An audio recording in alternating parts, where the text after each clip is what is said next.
आप देख रहे हैं जंगल कार्टून वीडियो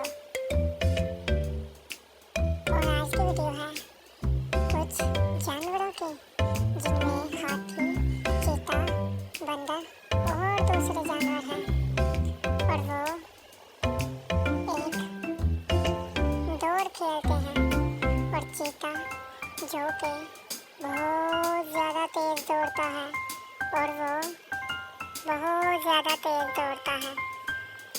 तब एक और जानवर जो कि बहुत ऊंचा जंप लगाने की कोशिश करता है मगर वो जंप नहीं लगा पाता क्योंकि वो छोटा जानवर होता है।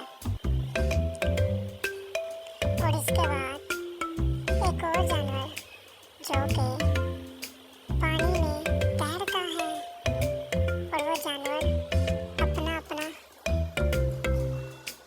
करतब करते हैं। तब बंदर भी बहुत एंजॉय करता है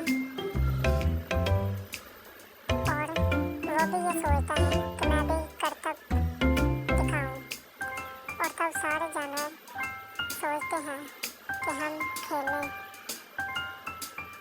और सारे लुत्फ़ उठाएं। तब उनके पास एक तितली आती है जो ये सारा माजरा देख रही होती है। तब वो हर एक को कहती है कि अब हम सब मिलकर एंजॉय करते हैं।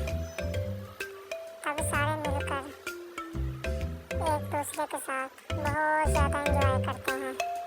अगर आपको ये वीडियो अच्छी लगी है तो वीडियो को लाइक और हमारे channel kids best stories video को सब्सक्राइब कीजिएगा।